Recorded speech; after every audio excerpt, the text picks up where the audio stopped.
All right, welcome in to this episode of Farz Cast. Farzin, Vousoughian here with you. Hope you guys are having a good week. Big thanks to all of you who joined yesterday. Melody McAllister, joined me on the program. Had a lot of fun talking about her book and all of her ventures that she has done and her upcoming projects. So check out that podcast if you haven't already. Got a lot of exciting guests coming up in the month. We've got Jason Brown from Last Chance U, Jason Dunn, former Kansas City Chief, Adam Pock from Big Brother 13, Jared McMullen from Friday Night Crank, Stan Shonka, a former Chiefs and KU football scout. So a lot of exciting guests coming up. Some of them are returning to the podcast, some of them first-time guests. Speaking of first-time guests, I've got a first-time guest with me here, and I'm very excited to have this man on. Played for the Kansas City Chiefs, also played for the Nebraska Cornhuskers. Of course, a lot of you guys out there are Nebraska fans as well. I really enjoyed watching this guy play during his time in Kansas City. Former cornerback Eric Warfield is here with me on Farz Cast. Eric, what's going on, man? And I just got a round of golf in. Wasn't the best. You know, this old body doesn't hold up for 18 holes very well. So went out and did what I could. So now I'm here joining you. Yeah, well this exciting show. I was going to ask, I know you've been up to so much since retirement. I know you're golfing a lot. I see that on Instagram. My friend Marcus, you guys co-host a podcast together with Jason Dunn. I see you doing all kinds of things out there. How are things for you in your post-NFL life? I mean, people have their struggles. You have certain things that occur in life that you have no control of. You have losses, and those are kind of devastating at times, depending on how big of a loss it is. And I had my grandmother just passed a couple of months ago, so that was tough. And along with I'm sorry to hear other that. things that appreciate it, and some other things that have occurred in life. But I'm just trying to make the most of it. It's been a fun ride. But mentally, there's times where you struggle. I have a great family support system. I have a great friend support system. But yet, I don't live with them 24/7. So there's times when you're alone, and I don't know if it's the camaraderie that you miss, or if it's the games that you miss, or if it's just trying to adapt to a different way of life. But it's been fun, and it's had its trouble time. So, it is what it is right now. I wanted to ask you about your playing career in just a moment, but I did want to share a story with you, if you don't mind, for a moment, because I've shared with people. People don't understand this because my family and I are originally from Iran. So, American football is not it doesn't appeal over there. So we moved here in 93, and we had heard about the Chiefs in the 90s and how crazy it was, but we never really got into it because that's not an appealing sport to us. But I started watching in 2002, and this guy named Dante Hall is returning kickoffs and doing all kinds of crazy things. And that got me hooked. I showed the highlights to my family, and they got hooked. There was a classmate of mine in elementary school. He took me to my first Chiefs game. My dad and we attended the Colts and Chiefs no punt playoff game that year. And then my brother and my mom had yet to attend a Chiefs game. And I'll never forget this. It was the Chiefs-Panthers week 2 home opener for the Chiefs. And we were really excited to go. It was our first time, all four of us together, going to Arrowhead. And we are obviously excited to see Trent Green, Priest Holmes, also guys like yourself, Tony Gonzalez. And I remember that week you did get into some trouble off the field, and we were really bummed to hear the news because you were one of our favorites, and we weren't sure if you were going to play that week in the Panthers game. And I remember in that Panthers game, I think it was a 2-possession game, and you got an interception, and you took it back to the house for a touchdown, and Arrowhead exploded. So that was really our first experience getting that Arrowhead pop, was you taking that pick 6 back. So you've got a pretty special place in our Chiefs fandom for my family and I. So I've always wanted to share that story with you. Well, I appreciate it. You know what? it's good hearing from people like yourself, fans like yourself. I've kind of gone back and forth with you on social media. So I mean, I consider you a friend. So and I met quite a few people through social media, and it has its perks, and it also can hurt you in certain ways also. But I've had some good games. I've had some bad games. I've that game I had a lot of family in town, and like you said, some things happened afterwards. And I ended up going out with some friends and probably should have just stayed my butt at home. But, that's a, thing of the past and part of my life that I'm still working on. So, that's a never ending thing. So it's keeping that under control. So, football was great for me. It was a career that, to be honest, I never thought would happen. I never thought I was a great football. I thought I was just a good athlete because I played all sports in high school, and I thought I was pretty good in all sports. And by far, I thought football was my worst sport. And it ends up, I turned, become a pro athlete at it. So, I honestly thought I'd be on the Olympics running hurdles or trying to high jump or on some NBA basketball team. But fortunately, Marty made the call and made me a Chief. You mentioned Marty. You played for Marty Schottenheimer. You played for Dick Vermeil. Two big legends in Chiefs history. And I know they didn't win a championship here, but that doesn't take away from the great things that they brought to Arrowhead. Marty and Carl Peterson, those guys really revamped the franchise. And I feel like Dick Vermeil definitely really helped reignite that. What can you talk about in terms of playing for those two guys, and how did those two guys help you out in your career? It was just unfortunate that Marty never got to the Super Bowl or never got that ring. Because he's a great coach, great motivational speaker, great game plans, and it's just had, little things that just backfired on him. And especially like when he went to San Diego, I knew that they had the better team. And we're going to win the Super Bowl that year. And I think it came down to a guy getting an interception for San Diego. And instead of him just downing the ball, I think he tried running it back and fumbled it, which cost him that game. So it's just, luck just wasn't on his side. We ended up losing a great coach, legendary coach for the NFL, this past season. So it was tough. And Coach Vermeil is just one of those, he's definitely a father figure.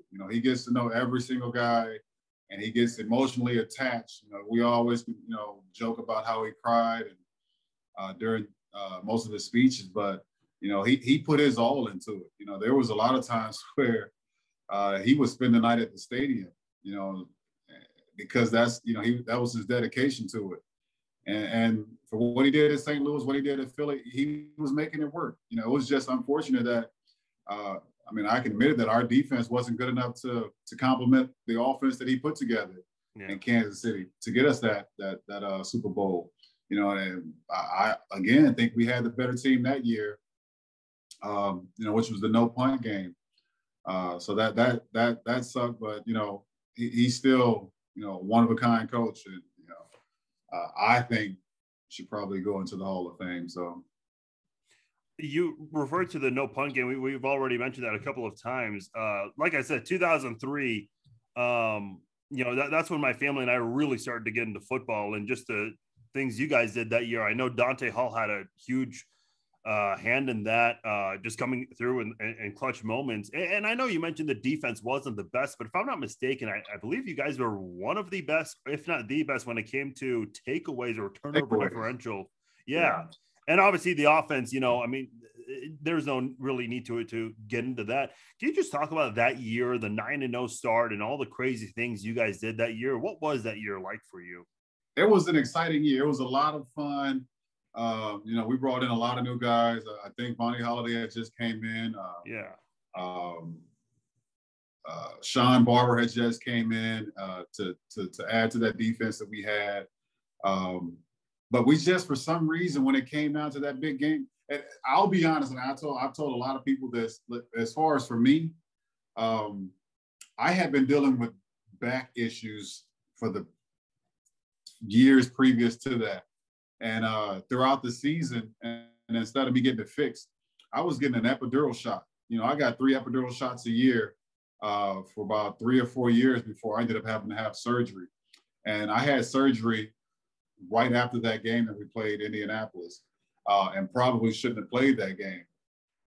But, this is a chance that you have to play, well, not even play, but, to carry your team into the Super Bowl, of which we thought was the best team that year. So we ended up, the coaching staff and Carl Peterson, they thought it was best that I didn't that I would sit out that last game of the season, which was against Chicago, to try to give my back some healing time. And going into that, I knew I wasn't 100%, but I had to give all I could. And, the crazy thing about that was that I ended up watching that game 2 months ago and realized that I really didn't play all that bad. I think they had one catch for maybe 20 yards. And I know there was a deep pass that, that I couldn't see, that me and Marvin both lost in the sun. And I think it went through my hands in the end zone. One was a double move that he tripped me up and I fell and it was overthrown. But it wasn't that bad of a game, but I just know that physically I wasn't able to perform at my best in that game. And I, Marvin's a great receiver. He's a Hall of Fame receiver. That whole cast was great. Peyton Manning, Edgerrin James, I think it was Stokely. They had a good team. And it was just unfortunate that, it was both sides. We can't just say our defense was, the worst out there, because their defense couldn't stop our offense. It just, that hurt. That hurt a lot of people on that team, and the fans, and because we knew we had it that year, and it just came down to that game. How are you feeling now? You were talking about, your back and all of that. Are you feeling a lot better now than you did back then, or are you still dealing with any issues? Man, I still get epidural shots a year, and I'm afraid to do the surgery again, but eventually I may have to. I've been told to try out the stem cells, but I know nothing about any of that, and I don't really know anybody that's gone through it. So I don't know if I want to take that chance, and I kind of don't really want to go through surgery again. Yeah. So I have my struggles. I don't get a good night's sleep on any given night. Golf isn't the best, but I have to do something with my time socially. And it's one of those to where you don't have to hit the ball, you don't have to swing hard, but it gets me out of the house to keep me active. So, and I get to meet a lot of new people out here wherever I go, basically, playing the sport. We are talking to Eric Warfield, former Kansas City Chiefs cornerback, also broadcasting this live on my Facebook page, also on the Real Kansas City Chiefs fans Facebook page. So big thanks to those guys for sharing this as well. I did want to ask you, your final season with the Chiefs in 2005, just such a hard way to end the season. You guys had such a great year. You finished 10-6. And if I'm not mistaken, I think the Chiefs at the time were like the 5th or 6th team in NFL history to miss the playoffs with 10 games, which is so weird because they expanded the playoffs this year and you had a 10-win team like the Miami Dolphins miss out. But then you had that craziness in the NFC East. Can you talk about, the kind of season you guys had in 2005 and how tough it was not being able to make it to the playoffs despite all the good things you guys did that year? That was very disappointing to see that, you had a somewhat decent season. And our offense was so exciting to watch. Even as, defensive players, we enjoyed watching what they were putting on display. Priest was having phenomenal seasons back-to-back. And I think Larry had stepped in also and was, kicking butt also. And so to have both of those guys, being able to carry the ball easily for 100 yards per game. And I think Priest was averaging over maybe 250, close to 300 total yards per game. So, and then you add the, dynamics of what Dante was doing and, the Hall of Famer, Tony Gonzalez. So there was a lot of excitement. And to know that we had given it up the year before with the no punt wasn't the indie game. So, you know, we kind of felt like there was some unfinished business, but it's just, you know, things just didn't turn out the way we thought they would. You did play. I don't think you played a regular season game, but you were with the New England Patriots. I'm curious, in your short time with the Patriots, you know, you got to be under Bill Belichick, who, you know, I mean, his name speaks for itself. Yes. What was that experience like? What did you learn from Bill Belichick during your time there? It was tough going in because I knew physically, even after the surgery, I knew I couldn't, you know, keep up with a lot of the receivers that were starters, probably even nickelbacks at that time, because my body was just not able to do it any longer.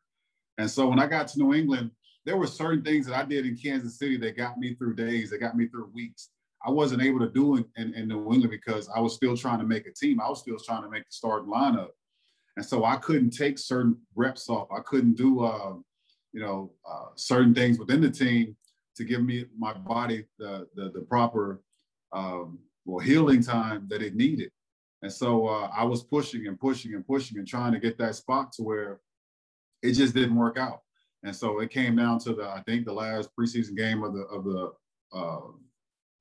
the year, and I got that tap on the shoulder that nobody ever wants to get, and that was it for me. But that was a great experience. You know, the New England is a well-run program, and to see how Belichick treats everybody within that organization, because you look at Tom Brady and what he means to that team in that city. You know, he was treated just like every other person on the team. You know, that's one thing that really surprised me, was because if he did mess up, Coach Belichick would treat him the same as he treated everybody else. Because for playing for that long, you see how certain players get special treatment. And heck, I kind of got special treatment when I was in Kansas City. Like I said, I didn't have to run every play. I didn't have to do everything within the practice because I needed the time for my back to not flare up. So I kind of got the same thing, but not to that extent as to what, other guys did. And so to see how, he treated Tom Brady was eye-opening. It was like, hey, we're all the same out here. But that's why they went. No, my brother and I have always joked, Tom Brady's probably the guy who just gets to sit out quite a lot and just kind of gets to do his own thing. My friend Kyle, he had a question. He's a huge Tom Brady fan. In fact, he's the one who runs the Real Chiefs Fans page. He wanted to know kind of what it was like to be around Tom Brady. And I don't know if you can maybe compare, and I don't know exactly how long you were in Foxborough, but here in Kansas City, we finally get that experience of a superstar in Patrick Mahomes. Can you kind of see similarities in Brady and Mahomes and how they get treated with that superstar? With the star treatment, of course. Patrick has done phenomenal for the few years that he's been in the league, and all granted to what he's done for himself. The guy is a special talent, and just like Tom Brady, he's a special talent. And to see where Tom came from, I think he was a 5th round pick, playing behind Bledsoe. I think he was a fifth round pick. I think it was 6th round. But yeah, he was late, that's for sure. Yeah, late pick either way. And to see how, as a kid, and we try to push little kids to do so much, to be faster, to be stronger, to be tougher. And the thing I always tell kids is like, as long as you give the effort, as far as what you want, the position you want to play, learn it. Learn your craft and give the effort 100%, because you don't have to be the fastest. You don't have to be the tallest. You don't have to be the biggest. Tom Brady might be the slowest guy in the NFL and has probably got the most accolades than anybody. And I just enjoyed to see the little things that he did on and off the field. I guess I got to hang out with him twice, and it was an award ceremony that they had in New England. And Tony Gonzalez came down with a few other players that were named for these awards. And heck, we went into this bar afterwards, and literally people just cried when Tom walked in. And Tom doesn't go out for appearances much. You know, his time is practice and he's at home, you know, doing his thing. So when he stepped out, you know, I literally saw people cry, and I had never really seen that before. You know, I had, you know, hung out with, who was my man? I'd been out with Charles Barkley. I'd seen Michael Jordan out, and all these other people, and I've never seen people just cry. So then Tom steps out, and I literally saw people cry. I was like, man, he's on a whole new, he's on a different level. He's up there with Michael Jackson type of star fame. So, another Facebook question. Ty asked, he wanted to know if he feels like you would have been a good safety in the NFL. Because that's the position that you played in college, if his memory serves. Is that accurate? Did you play safety in college? Yeah. Okay. Yep. Do you feel like that would have been a more ideal position? Or how do you feel about how that all panned out? I don't know. It's hard to look back and say, what if? You know, I'm just blessed that I had the chance to play the amount of years that I did play, and at a position I never played.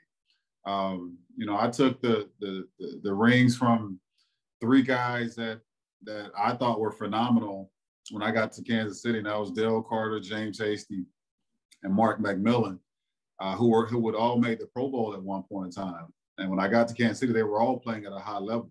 So it was them having to show me a whole new concept of what football is, because I had never covered anybody one-on-one. You know, even at safety, we never at Nebraska came down to cover one-on-one. I was not that type of a safety. And heck, I wasn't even a big hitter. I was just, you know, I had good ball awareness and, you know, could roam around the field backfield pretty good to prevent some of the big plays. So it was to get the phone call. I know I've said this 100 times. Like, I honestly thought that my career had basically started and ended with that phone call, because I didn't think I had a chance at that corner. And I didn't know why they wanted to make that move, but, you know, it ended up working. Yeah, if I'm not mistaken, I believe Ron Parker was a corner, and he really struggled at that position. But when they converted him to safety, he seemed to do a lot better. I think he was like one of the top safeties in the NFL when it came to pass deflection. So you never know. Charles Woodson made the move at the end of his career. So it is definitely, when you going from corner to safety makes a lot more sense. You know, because you understand a lot more when you come from that position, having to cover one-on-one, to going to a safety and to see a broader spectrum of the field to what you have to control. And Charles Woodson did a great job of transitioning from corner to safety. I never had that opportunity. Like I said, my body for one didn't allow me to go on any further. So. But, you know, if I had the chance, I think I could have done well at it. We'll get back to some of the social media questions. There were a lot of really good questions. We'll try to get one or two more later on. I did want to ask you, and we kind of touched on this a little bit when talking about the Panthers game. I know you had multiple DUIs during your time in Kansas City. And I believe you had a 4-game suspension from the NFL for those incidents. Can you talk about what that experience was like for you, and what the biggest learning lesson was, and how have you rebounded from those incidents?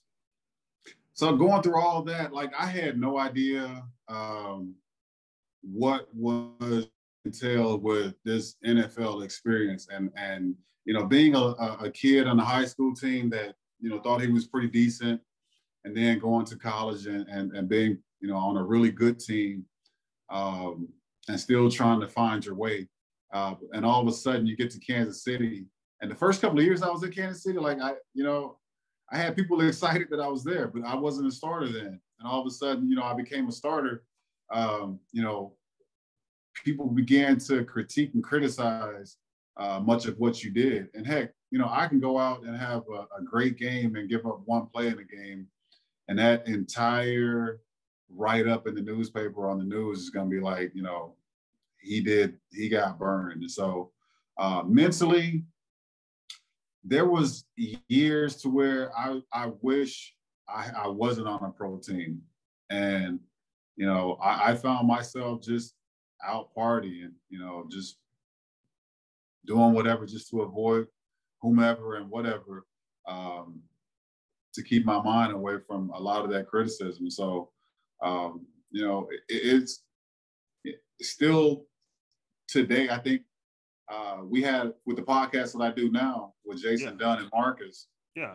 I think we had a post and one of the guys had a comment on it, and I don't remember exactly how he worded it, but it was something to the point of like how bad I suck with the Chiefs. You know, that you know, as old as it is, and you know, it being just words posted, it still affects you a little. To know that you had to deal with it then and you still have to deal with it now. Well, and I don't mean to cut you off, but, you know, I mean, there are a lot of shitty comments like that online, but here's a better question. Like, how many of those guys will say it to your face? True.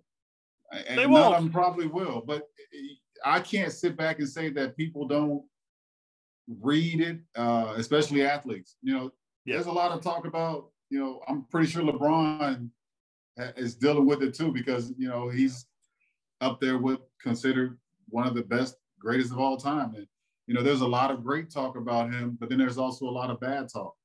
And as much as you say that you don't read it or acknowledge it, it still messes with you. You know, Kevin Durant has proven that. He's created a false page to go back and try to argue with people, which I wouldn't do. And I don't argue with people over social media, but, you know, words can hurt.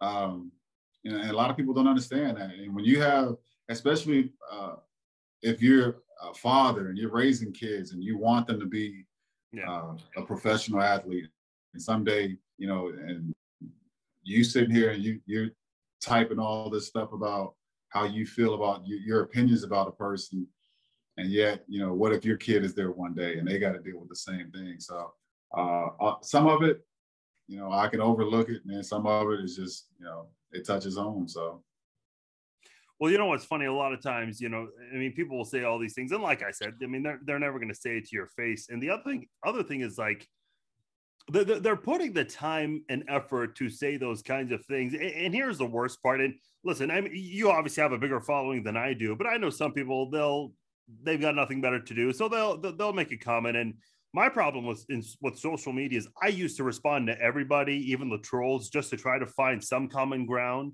but that never works. I mean, at the end of the day, I just learned, you know, ignoring them or blocking them is just way better, because all they want is a rise out of you. That's all they want, because, you know, they've got nothing better to do. Like, that's the way I look at it. And look, I don't doubt what you're saying when you say words hurt. Yeah, of course. I mean, when you say something shitty, of course it's going to bother them. But, you know, these are the same people who they would love to trade spots with you at the end of the day. You know, you weren't the best cornerback and you weren't on the best defense, but I mean, they would love to trade places with you. I mean, you got to play in the NFL. So, yeah, they're always, for every hater or shitty person out there, there are always 100 people who appreciate what you did too. Yeah. And, you know, I try to follow, especially with Twitter. I follow most of the guys or women that have a picture up, so I know this is a real person.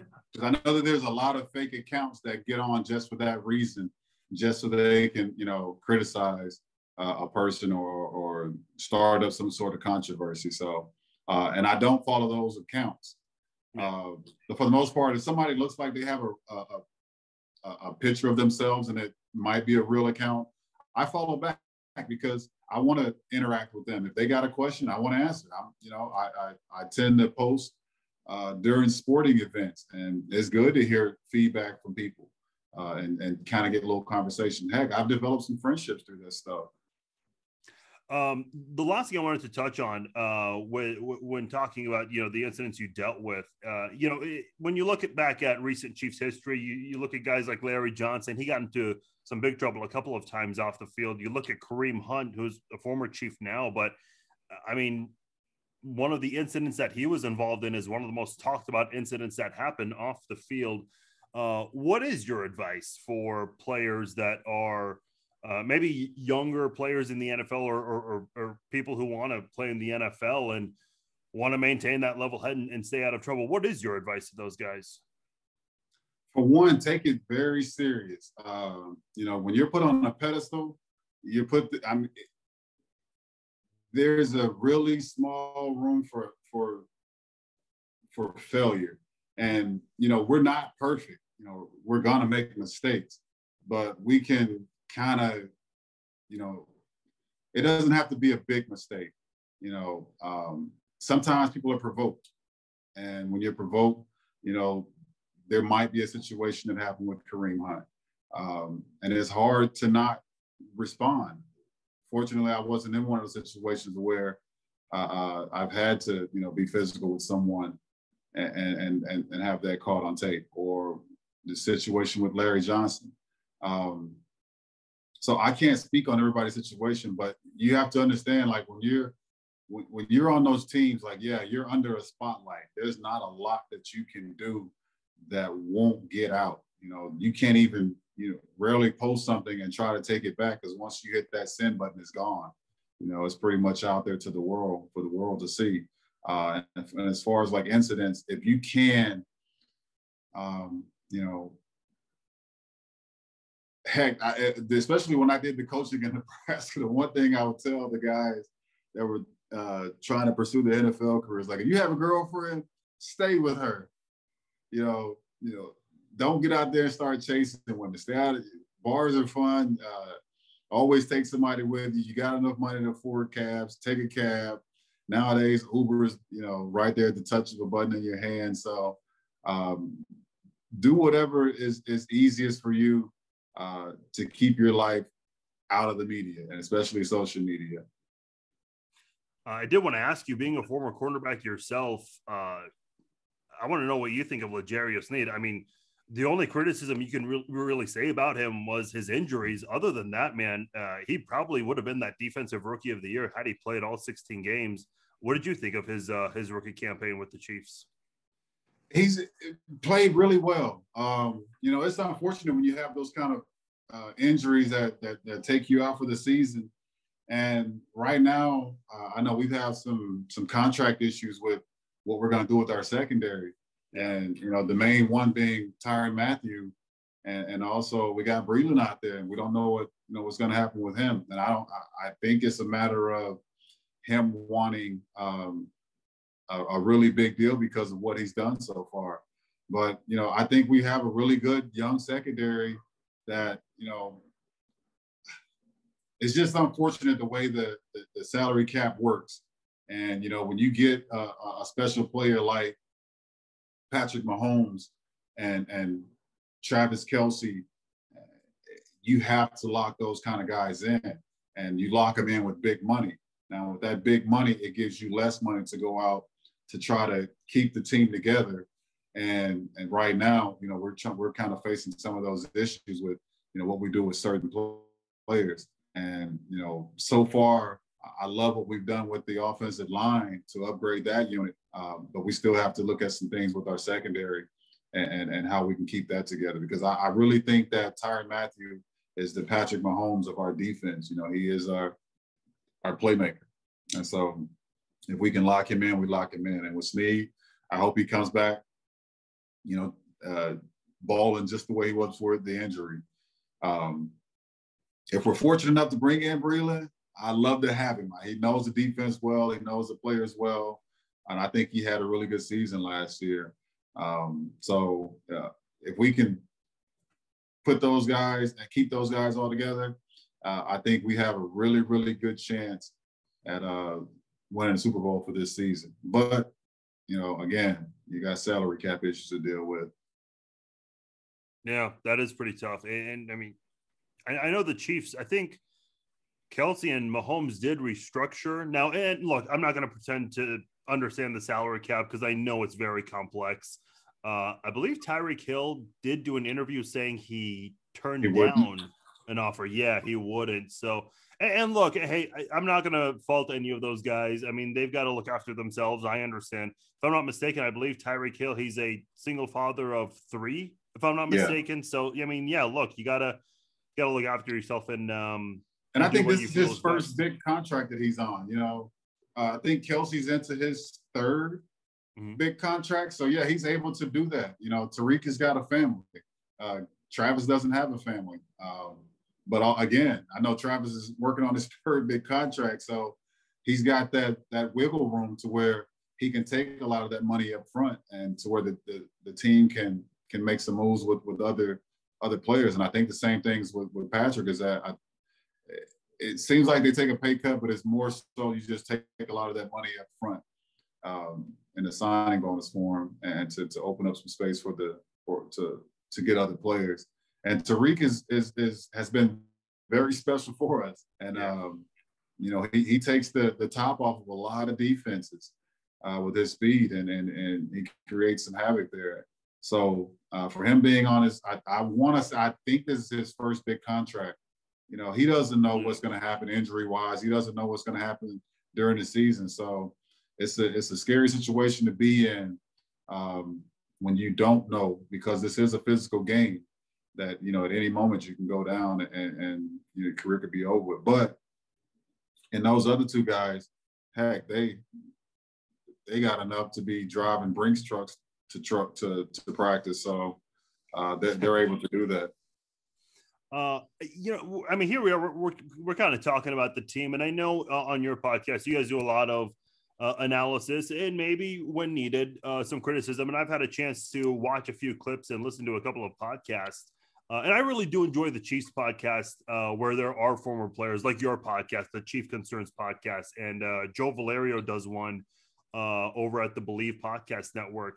I'm curious from your perspective, because I know a lot of players, they get very, I don't want to say sensitive, but they just don't like some of the negative criticism that comes sometimes, even if it might be warranted or if it's accurate. They still don't tend to like that negative criticism that the fans give or the media gives online.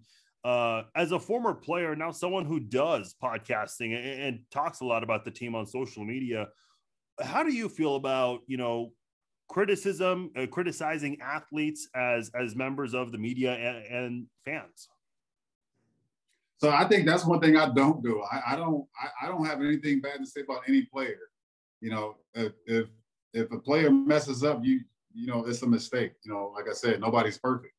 We saw that in the Super Bowl. Heck, we were an unstoppable offense. There's no way you can tell me that our offense with Patrick Mahomes is not going to score a touchdown. And we go into a Super Bowl and we didn't score. Yeah. So there was no reason for me to criticize any particular player, whether that was the left tackle or guard that had to step in and fill a spot, or whoever else that couldn't block the Tampa's defensive front seven. So it was just a matter of we weren't prepared for that game, but I'm not one to go in and criticize anybody, because I get what you're saying. I've been on that side.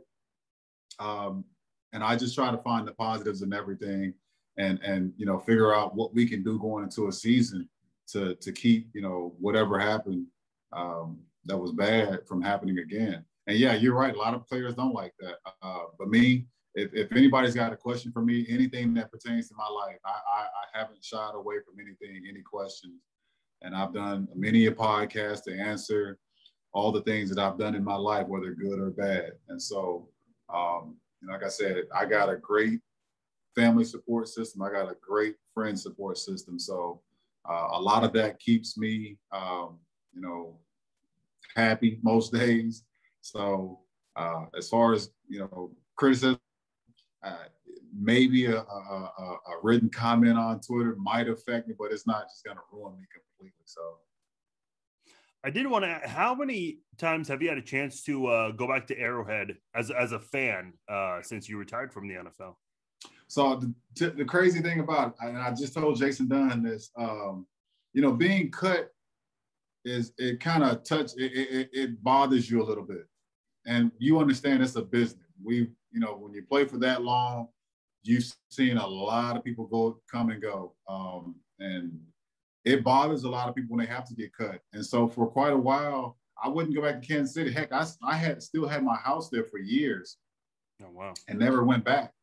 And so, you know, I had to get over myself. Like, you know, heck, this is a team that basically gave me the career that I have now. And heck, you know, I didn't have to work. You know, I made enough money in Kansas City to where I could sit on my butt and do whatever. And so I couldn't let, you know, because my contract wouldn't fit into what the new coach wanted to do or what the team wanted to do, what direction that they wanted to go. And plus, I knew physically I wasn't able to do what was asked of me. So, you know, it's just the nature of the business. But again, when you're in that position and you're the one being cut, you don't feel that way at the time. It just takes you some time to get over it. And there's a lot of guys that I continue to talk to, that still to this day, you know, some of them haven't gone to Chiefs games because they felt like it was bad blood between them having to get cut. Oh, wow. But, you know, I don't feel that way now. I go back every year.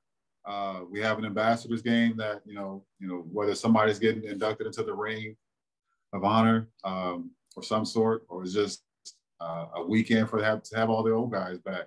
And I go back every year for that. So it's great to see a lot of those old faces. Great to be a part of the new team. So I'm curious because as a player, you obviously didn't experience the Arrowhead experience from the stands because you're obviously playing the game. I'm curious, what is that like being a player in the loudest stadium in the NFL, and then after your playing career, getting to experience that from a fan standpoint? Can you kind of talk about the differences in that and just what your experience is as a former player being a fan in the stands? I enjoy it. It's different. So I've never sat in the stands like with the fans. Yeah. Because they have a section for us players. And so you don't get to sit and have someone be like, oh, there's such and such, and they have a lot of questions for you, or like, why did this happen? Why did that happen? So I haven't had that experience yet. You know, even going back to Nebraska to watch games there, it's the same way. Like you have a section to where it's players that get to watch from their little area. So you don't get to be really involved with the fans, of which I don't mind. But, you know, if they're going to put me in a good section to where I can see the game and enjoy it, then I'm going to take it. So it's a little different. But, you know, I'm a fan. You know, I sit back and watch it with joy. And you know, when things go bad, I feel their pain. You know, I know what they're going through. So, but I love what we have right now. We have a fun team that's, you know, I think that could be a dynasty. And depending on what we do as far as keeping a lot of these key players, can win a few Super Bowls. Yeah, I think a lot of people are excited for that. I feel like personally as a fan, you know, waiting for that big name quarterback, that superstar quarterback, it was tough at times, but definitely worth the wait now. So feels pretty good, that's for sure. Man, yes, it does. A couple more questions before we let you go here. I want to go back to social media. Sean on Facebook, you mentioned Nebraska just now, so I feel like this is a perfect time to ask this. You are a part of a couple of undefeated teams in Nebraska. Sean says, what was the best Nebraska team you played on? Was it 94, 95, or 97? Man, that 95 team was so much fun. And it was just to see the things that, you know, rest in peace, Lawrence Phillips was doing, Tommy Frazier was doing, our front seven.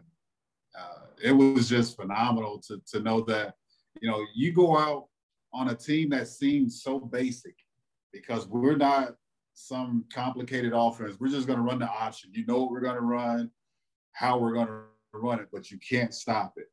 And a lot of, you know, especially like with our defense, there wasn't a lot of blitzing because you couldn't stop our defensive line. And so you going up against high-powered offenses, you know, with Danny Warfield down in Florida, and then you get Peyton Manning, you know, who's a Hall of Famer, collegiate Hall of Famer and an NFL Hall of Famer. And you go out, you put a spanking on these guys from what they were doing in college. It was just so much fun to see that, you know, what Coach Osborne had put together had came to fruition just within so many years of you know, and yeah, we had some guys that were, you know, got in trouble, but yet the way he handles everything, and and then gets the best out of each and every player that lined up for him. It was just a phenomenal few years that I had in college. Somebody on Twitter at Chiefs Out West wanted to ask, and I know you touched on this a little bit. What made Tom Osborne such a great coach and a great leader?